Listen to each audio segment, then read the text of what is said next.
From Skip Hansen. He says, you're trying to use your video game to reach this, not my video game, but video games, to reach the younger generation and teach them the benefits of thinking conservative. If you get this generation to play and get the ideas that you're trying to send, what makes you think that they will come out of their mother's basement to vote? I'm 80 years old, and my last encounter with video games was Pong. I guess my generational gap is just too great. Well, first of all, Skip,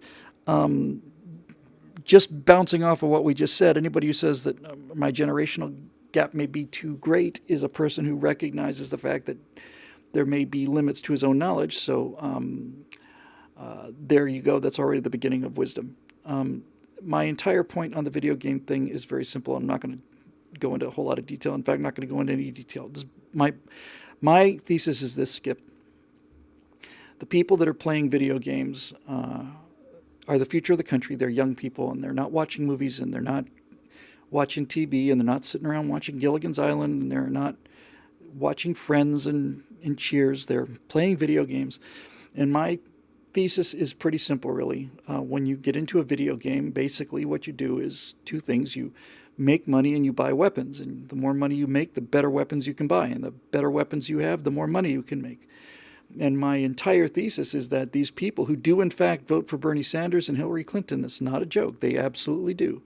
But they behave, when you leave them alone, they behave like conservatives. We don't have to change their behaviors. They're already behaving like conservatives. They're buying guns and they're making money. I'm in favor of both these things. And they're driving fast. They're not driving around in Priuses at a reasonable speed. They're racing cars and jumping over hills and firing machine guns and blowing things up. So all of these are fun things to do. And the entire point is kind of encapsulated in your question here, because that old cliche about computer gamers living in their parents' basement is essentially true. It's essentially true. Thank you, John. I'm looking at the time, but I'm waiting to hear from Mr. Scott.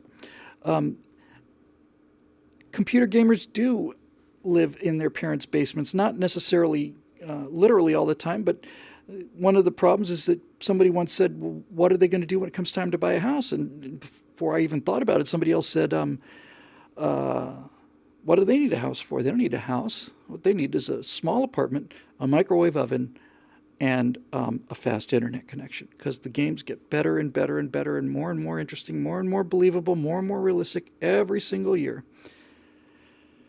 So the point, Skip, is that this is the point, the reason that they're in their parents' basement is because they want to behave like conservatives in a world where that's not allowed. They're not allowed to be conservatives. They're not allowed to buy guns in the real world. They're not allowed to make money in the real world. They're not allowed to be heroes in the real world. They're not allowed to drive fast in the real world. They're not allowed to blow things up. They're not allowed to start making millions of dollars of in-game money. They're not allowed to do any of these things.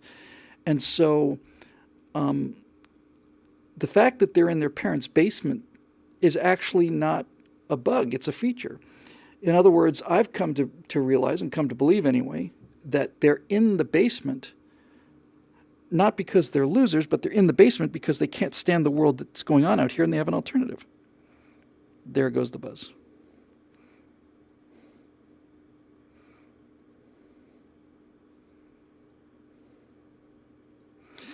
And so on that happy note, I think we'll call it a day. Mr. Scott Ott has buzzed me. We're going to do one Bill Whittle now. Hopefully that'll save me having to get up at 5 o'clock in the morning tomorrow, and we'll sort all that out later. But anyway, sorry to have to aim all this stuff at such a quick close, but it's fun being back, fun doing the show as always, made possible as always by the very few paying members at BillWhittle.com who make all of this stuff possible. And if you'd like to be one of those people, we sure would love to have you. This is the time when we say goodbye to our YouTube friends who we have nothing but the deepest admiration and respect for you tuning in and watching, time and time again, thousands of people, a few thousand anyway, watching this whole thing. And it's utter mystery to me, but the number of people watching on YouTube is many, many times greater than the number of people who are here watching in person. And on behalf of all the people here that are watching in person, I want to just tell our YouTube audience just how much we admire and respect all of you, and the live crowd just is nothing but the highest things to say about you. So as far as that goes, YouTubers, we will see you next week on the Stratosphere Lounge.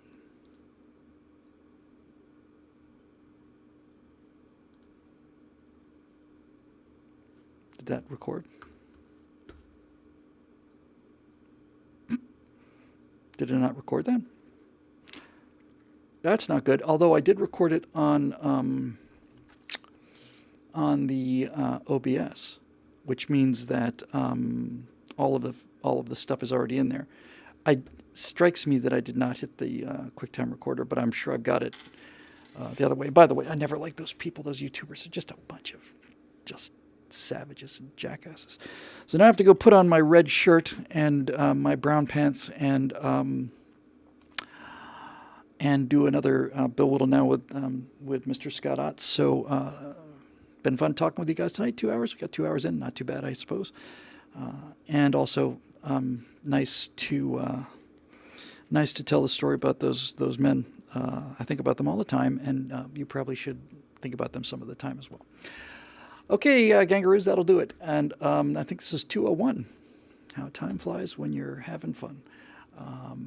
That'll do it for this episode of the Stratosphere Lounge, and I certainly hope to see you next week. If not, I'll see you the week after. Thanks very much for joining us, and we'll see you soon.